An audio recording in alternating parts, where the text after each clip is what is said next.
Hey guys, so we're back with episode 5B of A Practical Guide to the Tower.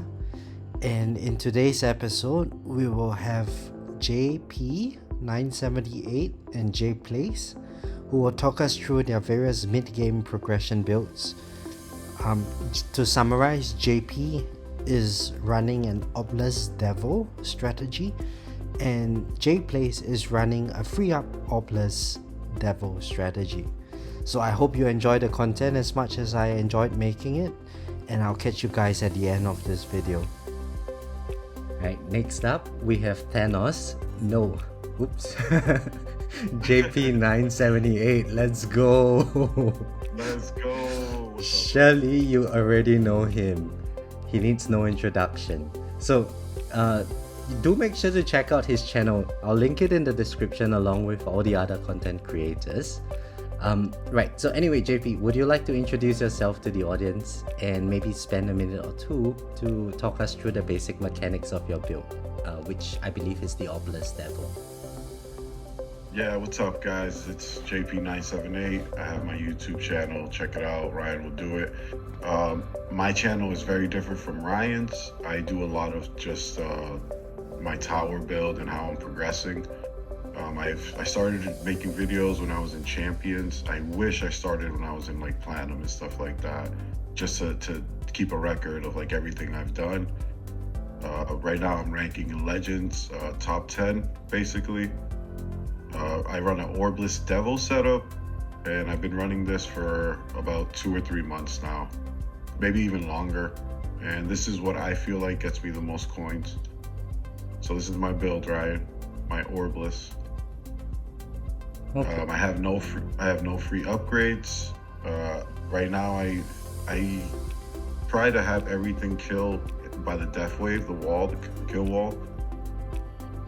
And that's what I got going on. Right, and so what happens in the later stages of your run? So right now I'll explain my basic setup. I have no free upgrades. My workshop is really high, and I basically max everything out by wave 600, we'll say. I have some things devoed, my attack speed, my bounce shot, rapid, and my multi-shot. And I just max out my level skips the same way, equally. And I found out it's just best for me. I'm still kind of hybrid, but I have really high damage because of my demon mode card, my mastery. Yeah. Okay, great. So JP, what would you say would be your top picks for all the different types of modules, and why? Maybe give one for tournaments and one for farming. So right now, for the farming modules that I have set up, I have Galaxy Compressor, Multiverse Nexus, Negative Mass Projector, and I'm running Havoc Bringer. For tournaments, I do the same route. I think Glass Cannon, ACP, Dimension Core, and I just got project funding to Ancestral.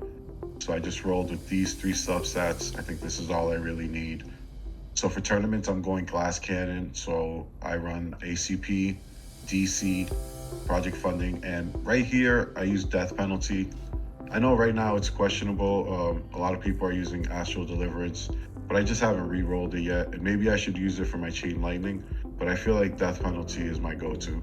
Yeah, because if I remember correctly, you have a pretty developed Chain Lightning as well, yeah? Correct.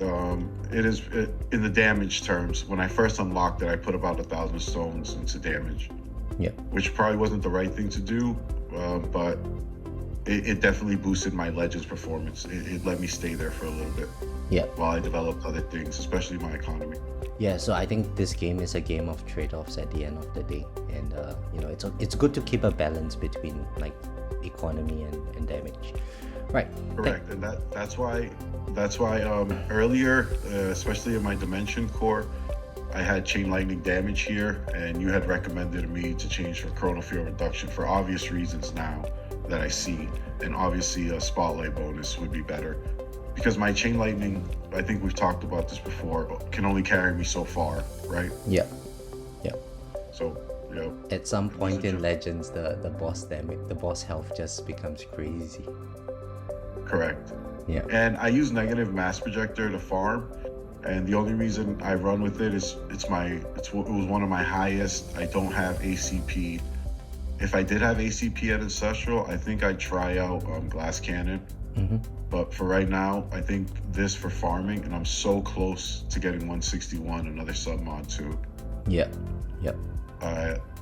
And as you guys know, this came out, and this is where I'm at. So I know you're probably gonna do a video on that. You can't wait. Well, not really. I honestly haven't pulled any of that. I'm just, as you know, I'm looking for the Black Hole Digester. But maybe, would you like to share your thoughts with the audience on this? So this is the new module that just dropped. It's Sharp Fortitude. It just came out, so most people have like one run to compare. So you got to do obviously a couple of runs to see if it's better or not. But definitely this right here, I think is going to help everybody in like tier 12, 11 and under, especially the farm. Yeah. For sure. We're going to see a big boost now in like tournament places because a lot of people are gaining 1,000 waves overnight because of this module. Oh yeah. I guess champions just became a lot harder with how much longer the runs are going to be. And it's also about like your economy too. So those people are going to be making a lot more money, or a lot more coins. You know what I mean? Yeah, 1,000 wave at max bonds is going to be great for economy. Correct. Yeah. So JP, I'm curious. Why do you think the other modules for each of those categories they do not compare to your selected picks? So right now, I would I know Black Hole Digester farming over Galaxy Compressor is endgame, but for right now, I feel I don't have my Death Wave developed enough. Yeah. I probably, so right now I only have a 2 count, and I wish I had more. And so with Galaxy Compressor, it just makes it go off a lot more, and I think I get more cells. So I really like the cells. My Death Wave is up almost like every half a wave if I do get a package. Yeah. But it's really slow right now. But once I do get going 6.5, it's up for a really long time. Yeah, and I can imagine if I pulled a Black Hole Digester today, and I always joke about like hating on people for not having their Black Hole Digesters. But suppose I pulled one today, I'm actually not sure if I can actually pull this off in a farming run. I do need quite a bit of stone investment into it. It's definitely going to be something that I think in the very end game we can move towards too, but it does take a lot of setup. And correct. And right now I have the wrong sub mods on it. This was before when I was just using it when I didn't have Galaxy Compressor at Ancestral. But you should definitely have like the free upgrades, all of them, coins per kill. This is probably the wrong setup with 4 slots available. Yeah. So I guess for this setup, you probably want, given your playstyle, health level skip and the 3 free upgrades. Correct. Okay. So this is to show everyone what not to do. Okay, right? I mean, it's all green. It's all green. Yeah, but that was a long time ago. I haven't used Black Hole Digester in a while. For farming, Multiverse Nexus, I just think with the cooldown submods, it just helps everything go. With the Dimension Core here, I think you kill everything a lot faster. Yeah. But it would be awesome to have 2 of these and have 1 for economy and 1 for damage. I think I've seen a lot of endgame players doing that. Oh yeah. I don't know if you've heard of that, right? Yeah. Just because of how powerful Dimension Core is in proccing shock and stuff, and I think if you're really trying to push at the very end game just for that extra few waves, every bit of damage counts, And then I use negative mass projector here over everything else because I just never got these. I had negative mass projector to 4-star before I even got like a bunch of these. When I got wormhole redirector, it was like too late. So I tried to use it, but it just doesn't work out for me right now. I think the orb effect here really helps me out in my game at the end because I have really large orbs at 30 meters. And they're almost always hitting the boss when the boss is sitting on my wall. Always the boss is getting hit by orbs in my gameplay. Right, and I also guess that like if there are rare enemies, the orbs are not killing them. So you kind of gain the damage reduction passively. Correct. Right. Wonderful. And then for my cannon over here, I use Havoc Bringer because it was the first one that I got up here. Death penalty, I got last, and it's a 1-star, and my Havoc Bringer is a 3. And my Being Annihilator, I actually just rolled it yesterday, man. Oh, you mean you put it to Ancestral? First, I think since it's been about 10 months. And I've been pulling, and I could never pull it. This was the one in my seed that I could never get. I see. Yeah, I've never looked at this. Well, the good news is that it's probably not very useful. At the moment, yeah. But you never know, right? Things can change in a second. Yeah, I mean, it's always good to have one in slot. And, you know, Correct. if it becomes meta, we can always switch to it. So a bunch of these, I really wish we were able to use a bunch of these. Like if there was different scenarios or events in the game where like one of these made sense to use. Yeah. But because everything is so straightforward, like Multiverse Nexus is just going to be good for a really long time. So over like Harmony Conductor. But I wish I could use Harmony Conductor. I got it at a 5-star. I have one sitting here that I'm waiting to shatter, and I think I'm going to shatter it when I get my Shatter Shards 5 done. Okay. Yeah, it would be good to shatter that just for the extra shots, man. I think where you are, your biggest limiting factor on your modules now is just the levels. Right. Yeah, just even getting them to 161 seems to be like it's going to be a huge boost. Well, let's just do it then. Oof, no. Oh. You're going to become another meme, JP. There we go. If we are, we are. I did it quick though, so people can record it. That's awesome. But yeah, man. So that's where I am at with my modules. There's definitely a push for a Black Hole Digester with the free upgrade mastery now to use. Pulsar Harvester is being used a lot just for the effect too. In early game players over like project funding if you don't have it. I know JPlays used it and he got better performance in like 1 or 2 battle conditions. Oh yeah, definitely. What about the ray gun, the previous one? The shrink ray? Yeah, this one. So the shrink ray, I haven't got a chance to use it. I can get it to Ancestral, but I'm just here. I'm saving up some fodder. I could probably do it, but I'm just saving. I just have it there. I don't feel a need to do it because I don't want to re-roll it. I want to save my re-rolls just in case I get one more any Q portal. Under what circumstances do you think you will use this shrink ray? So this shrink ray, I think, so in my knowledge, does it affect the rays? Is this for rays? So the thing about rays is that their mass is just so big, you know. Let me check my own stats. I'm currently in wave 3000 and the rays have mass of like 513. So I don't think there's any way we are going to knock them back, even with a 40% reduction. Yeah, exactly. So this module to me, it might be in like a niche situation where you could use it, but again, end game, you're probably doing death penalty or astral deliverance. But again, if someone has used it, leave a comment, leave something, and let us know how it affected your run, because I haven't tested it out yet. Yeah, that would be great, right? Like it's a collective effort from everyone in the community to figure out stuff together. So yeah, those are my modules. This is my farming run. Great. Right, I think those are all the questions that I've had in mind for you, JP. Maybe before we just wrap this up, is there anything you would like to say to the audience? Like you want to promote your channel and stuff a little bit more? Nah, man, I'm just gonna promote Ryan, guys. Like and subscribe. Yeah, monetize me, guys. Yes, we gotta get him up there. And if you haven't joined the JPlays Discord, join it. We got a couple soundboards of Ryan's face and his beautiful voice. And just press those buttons if you guys are in there. He's usually in there hanging out. And I think everyone will tell you the knowledge that they have gained from Ryan has helped them out very, very much. He's a top 400 player or top 700, right? somewhere there. I don't really Oh, know. you know where you are. But yes, he's up there, guys. So subscribe, share his videos, man. They're awesome. Well, thank you very much, JP. So welcome, JPlays. If I recall, Thank you very much.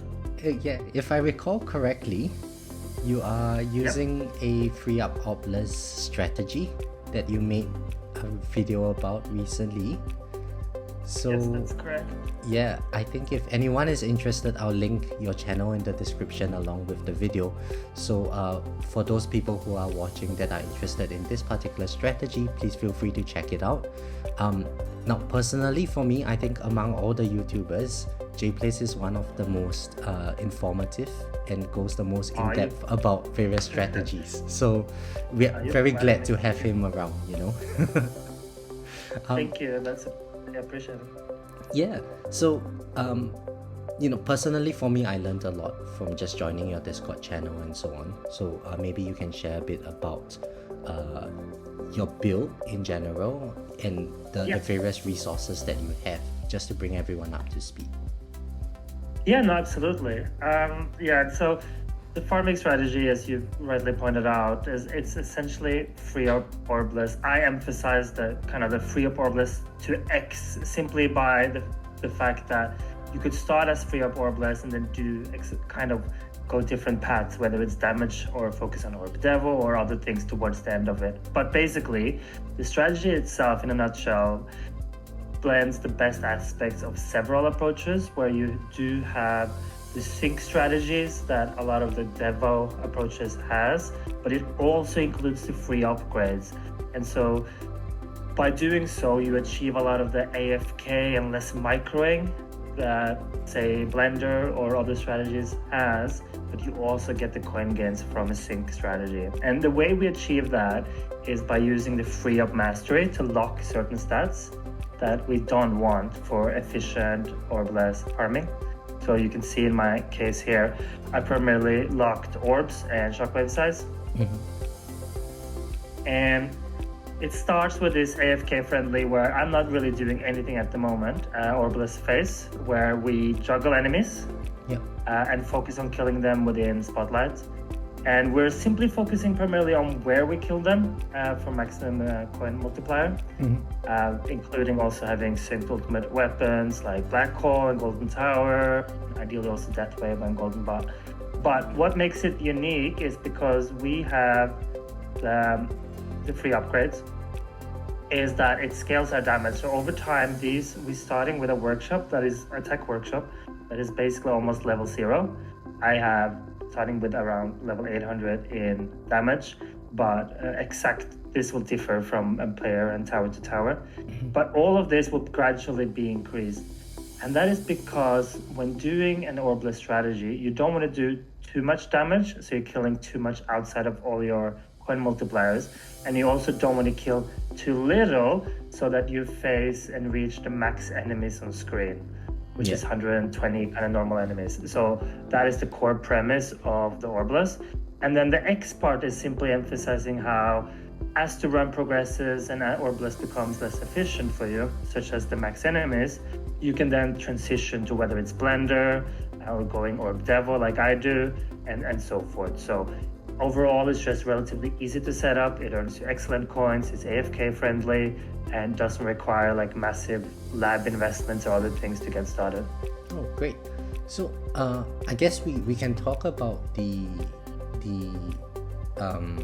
actual build that you're using later on after this, because I have a couple of questions that I have in mind. But to keep things on track with the video, let's talk about the modules. So what would your picks be for farming and for tournaments? Yeah, so I'll focus first on the farming. I feel like the tournament is probably going to be quite similar for many, and so I'll focus first on the strategy and the farming aspect. And so the key thing with this build is Black Hole Digester. It's key with this free-up strategy because it greatly synergizes with the AFK approach and how we are earning, so the unique effect, how we're earning extra coins. So temporarily get 10% extra coins, kill bonus for each free upgrade. And what this means, if we just quickly look here, is that cumulatively, especially after I get the perks, I will have around 300, 350 in total percentage here, which means about 35% extra coin bonus. Yeah. And so the BHD is very, very impactful. And in terms of substats, you want slightly different than what I have here. Is simply that I don't have the reroll shards yet. Ideally, you would have free utility upgrades simply so that you can more quickly max your enemy attack level skips and health level skips. Ideally also, especially to enhance the Orbless phase and prolong it, you want enemy health level skips. I'm okay with enemy attack level skips right now simply because it boosts my Orb Devil final stage of the run. But eventually I'm going to change this over to enemy health level skips. Yeah. And package chance is something you don't really need. It's more if you have the recovery package chance mastery. Yeah, which I think you have at the moment, right? Correct. So JPlays, I'm actually curious about this. Why would you keep coins per kill over free utility upgrades? Oh, so it's not so much more about keeping it. It's just the fact that I don't have that many reroll shards. Now I'm soon gonna reroll for Sharp Fortitude. I still have other modules that I have lots of things to fix on, and so it's just been that I haven't had the time yet and not enough reroll shards yet to handle it. Right. But it's a fair question. I have to sit down and do the math of whether it's better to replace this or whether I'm going to replace just free defense upgrades or something like that. Okay. But the one thing I want to emphasize though is that I'm kind of also considering just waiting until I get to level 161 because there's going to be a lot of changes then. Oh yeah, definitely. And it's much more flexible. Definitely. I think waiting to 161 is probably the best thing to do given how limited reroll shards are where you're at. Yeah, exactly. And then just to talk quickly about alternatives. And so Galaxy Compressor is obviously an alternative, I think, for many strategies. With this, it would give you more survivability and would extend your run somewhat, but at the cost of substantial point gains. And that sounds counterintuitive for many at first, simply because you would think that having 100% uptime is just better. But if you do have sync with your golden mod and everything, you generally don't kill much during the downtime anyways, the BHD tend to outperform Galaxy Compressor. And for many earlier on, Singularity Harness used to be the best one for me, especially when I was using regular Orb Devo. But now it's Black Hole Digester that, with this free-up strategy, that truly outshines the rest. Yeah. Do you know roughly what's the difference in coin between Galaxy Compressor and Black Hole Digester? Yeah, so I've done a lot of testing, and straight out of the box, swapping over to Galaxy Compressor for me is about 2.5x less coin gains. Wow. The key thing that people need to take note of there, though, is that my bot is developed for a sync strategy. And so what that means is that my golden bot cooldown is 65 seconds at the moment and not say 50 for someone who's focusing on an uptime strategy. And so the 2.5 should have been, with a proper comparison, a little bit less. I see. Wow, that's a lot of coin difference. Yeah, that was a lot. And then Singularity Harness also doing about 40-50% worse. The last time I tested it. Should be even more now. Yeah. So actually, for someone in my position where, as you know, I don't have a Black Hole Digester, would you say that Singularity Harness, if I can achieve a GoBot sync, is going to outperform Galaxy Compressor? I kind of have my doubts a little bit, especially considering where you're at, but I mean, maybe. You do have such low sync time anyways. What's your sync at the moment? It's quite low, so... I think I'm running 65%, a 65 second sync. Yeah. And for your farming, do you rely heavily on smart missiles at all, or is that something you basically turn off, or...? No, for me, my farming style is very AFK now. I just turn on everything and let the game do its thing. Yeah. What would it matter for you, I guess, in terms of like turning on Galaxy Compressor, in terms of like procking certain things quicker? Yeah. I think because my smart missiles is now relatively underdeveloped relative to my other ultimate weapons, it's I would really very totally try Sigilaridianas just to try. And I think this is one of the key things that I want to emphasize to just everybody watching is the fact to just people should be testing. It's okay to hear us all out and we have various experience, but ultimately everyone's tower is different. And also emphasizing how we are all biased based on our own experiences, our chosen strategies, and so ultimately people have to test for themselves. So even though we try as content creators to stay as objective as possible, we are still biased and influenced on a number of things, whether it's when we started playing the game, what our lifetime coins look like, what tournament tier we're in, if we buy stone packs or not, and so forth, right? There are lots of biases and influences. Yeah, I kind of agree with that, and especially, back when I guess we started playing the game, there wasn't much content available, so we kind of had to figure things out by ourselves and just enjoy the game that way. And I think with guides out there, it's sort of harming that process a little bit. But it certainly makes things a lot faster for newer players these days. Yeah. So, okay. No, for sure. Yeah, go ahead. So maybe we can move on to like the other types of modules. So we have covered... and sorry to cut you off, but and it's primarily two that we want to talk about because the other two are kind of flexible. So overall, the main thing about this strategy is really about using Black Hole Digester as your generator and using Multiverse Nexus as your core. The rest, and we'll get to that in a bit, but they can be changed depending on whatever your need or your exact kind of desire or strategies. But jumping onto the core, by far the best option to use for this free-up Orbless strategy and for many farming strategies is using Multiverse Nexus. In part because you want to decrease your sync time, and ideally you have also this sync time matched with your golden bot. And generally speaking, some of the really strong substats that are quite universal as well is we want to try to reduce our sync time, and so we have golden tower cooldown and death wave cooldown substats. We want to try to enhance our spotlight so that we have a better Orbless phase among others, but just overall increased coin gains. Because the bigger spotlight, when we do the Orbless and juggling enemies, it's going to help us to kill more enemies within spotlight itself. But it also overall, of course, whether you're killing with orbs or other things later on in the run, more of that will also occur within spotlight. The thing to note about Golden Tower bonus, though, is that one might depend slightly on where you are in the game. If you have Golden Tower Plus, Golden Tower Duration is likely going to be more impactful for you. But you could potentially have both as well.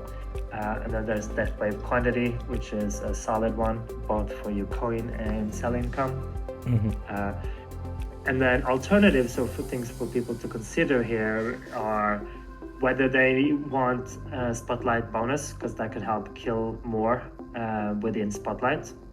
So it makes it more consistent because you increase the damage, which makes the difference between normal bullet or normal damage versus enemies that are in Spotlight bigger. So that can help. Or if you have permanent chrono field, if you potentially could benefit from using you could use chrono field duration or cooldown to potentially get to a place where you have chrono field permanent. That may help you, whether it's for the just not taking chip damage or extending the Orbless phase and so forth, or the chrono field speed reduction could also be an alternative for some strategies, especially if you get 6 substats. That is one that I really desire and can't wait to go to 161, but we can talk more about that later because it kind of revolves around a different strategy altogether. Yeah, I agree. So I think at 161, you're going to be facing a very tough decision because of how versatile Multiverse Nexus is. Yeah, you know, if you're going for GT Plus, you probably want the GT duration. It's going to bump up your stuff by quite a lot.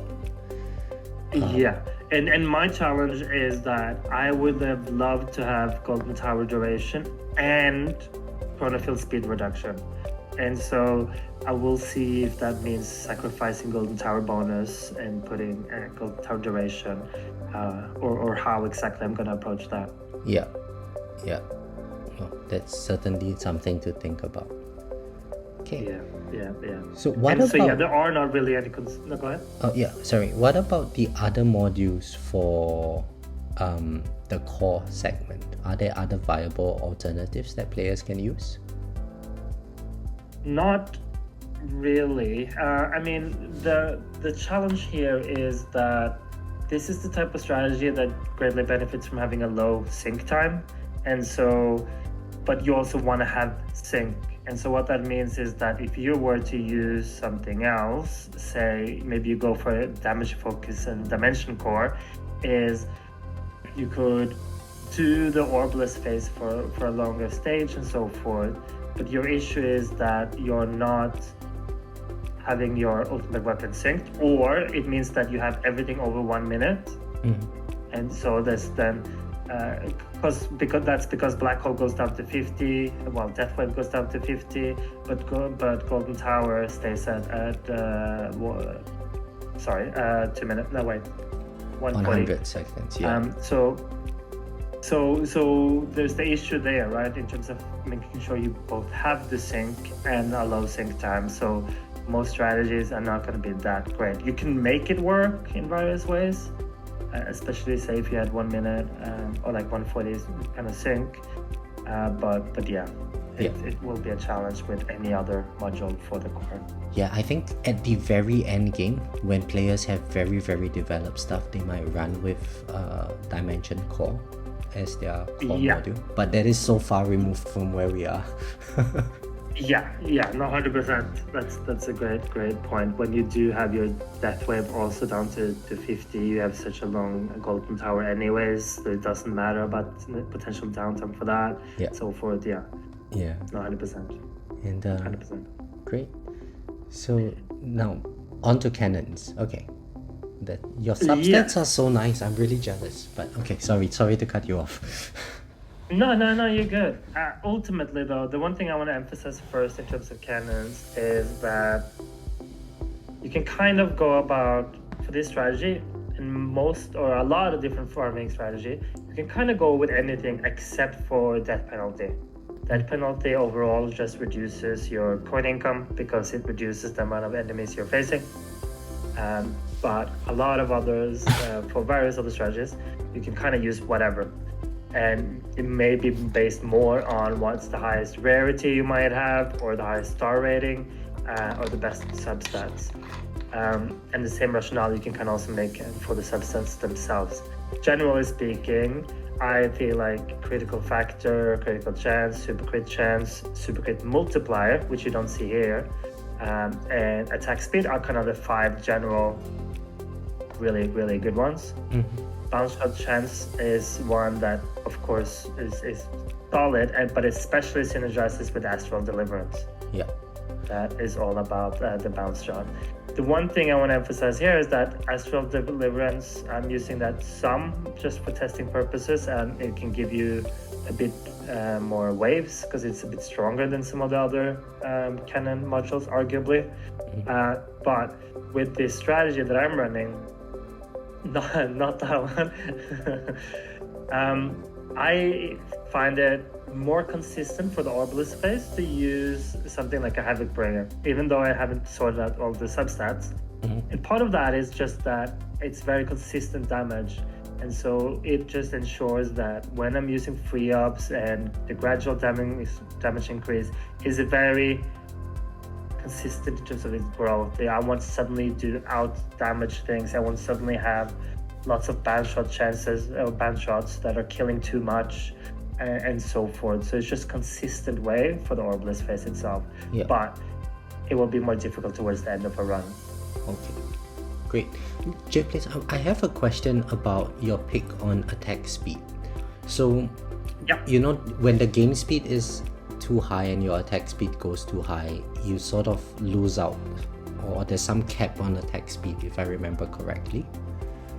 Yeah. So with that in mind, is attack speed actually very viable or very important? Suppose when you max out your attack speed, does it cross that threshold? It definitely falls off. I think that eventually I will probably roll it to something else. Right now my attack speed in the lab is at level 80, and so it's pretty solid. Yeah. And so overall, and my attack workshop enhancements is about level 20.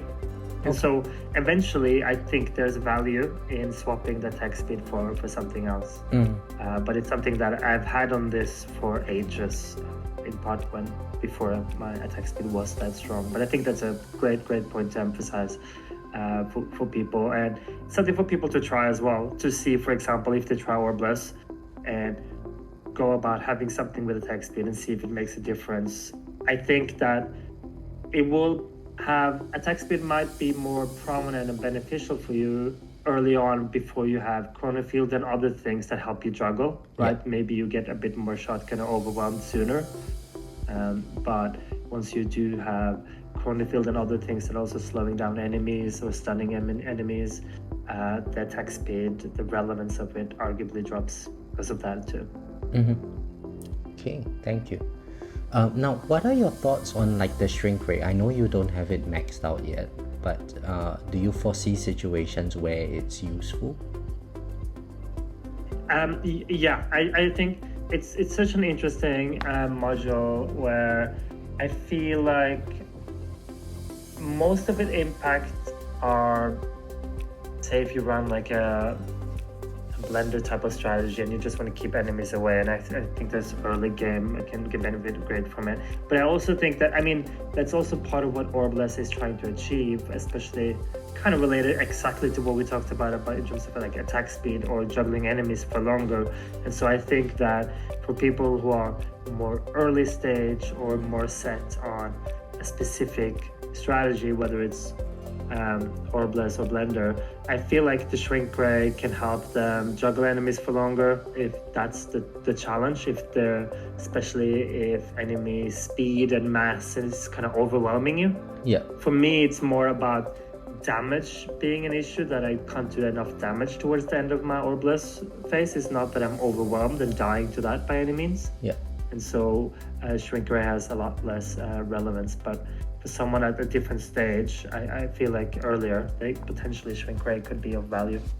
Yeah, so I think like even where I'm at, towards the end of the runs, it's always a lack of damage that is killing me, and I struggle to think of a situation where, maybe in say situations where we have battle conditions like knockback resistance, shrink ray might be a decent alternative, but I can't justify the reduction in damage.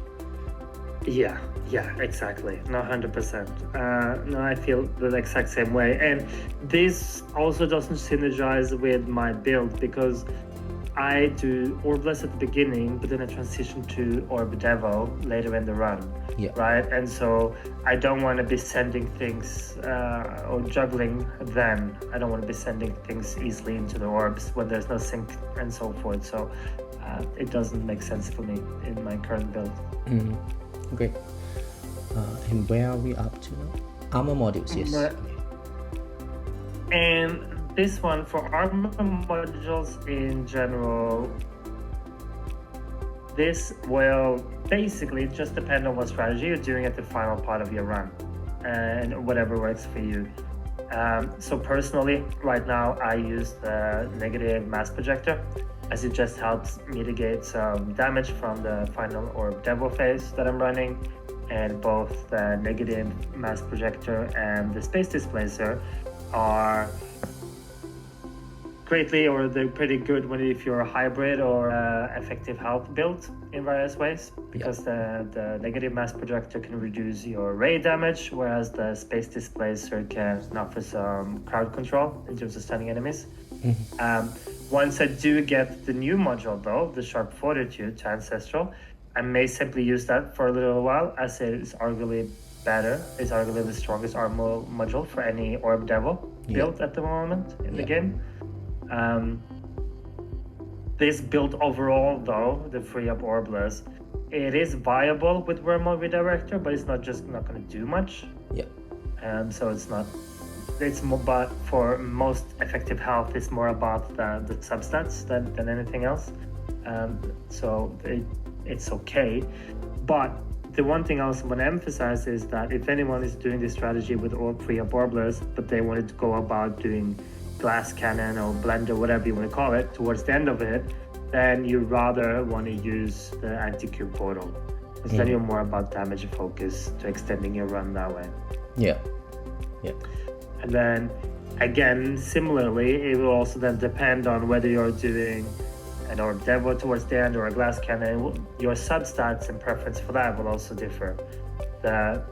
Again, with the EHP type of thing, you would focus on EHP substats, including defense, wall health, health regen, thorn damage. The only reason why I'm building shockwave frequency is because I will transition in the future to a reverse Orb Devo strategy, and so we'll talk about that in the future. I don't want to complicate with too much of that, but basically, it's a strategy where I will start to hoard enemies outside of my tower range instead of inside it. But anyways, the key thing is to focus on just the EHP parts here, or oppositely, if you are more of a damage build, you would focus more on orbs, orb speed, knockback force, knockback chance, death defy, those type of things instead. Great. So I think the interesting thing that I'm sure everyone wants to know is about the viability of EHP in the late game. Do you foresee a situation where, with the introduction of the Sharp Fortitude and module levels going to like level 300 in future, would there possibly be a point in the short run where we see people switching back to an EHP build? In the short run, I don't think so. I think it has extended it for some people, including like myself, or people at an earlier stage, just extended the length of when EHP is viable. But I don't think that it's something we'll see truly in the end game, or that suddenly will make sense for legend tournaments and so forth in the short run. I think they would have to introduce a lot more changes to the game for that to make sense. Sharp Fortitude is nice and is going to boost various EHP builds, but also of course hybrids and so forth. But it's not going to change the overall damage focus as far as I can see. Okay, great. Thank you very much, JPlays. So I guess that is all the questions that I really had for you, and I can't think of anything else. But is there anything you would like to say to the audience? Maybe like promote your channel or something? So there's some things that I want to say.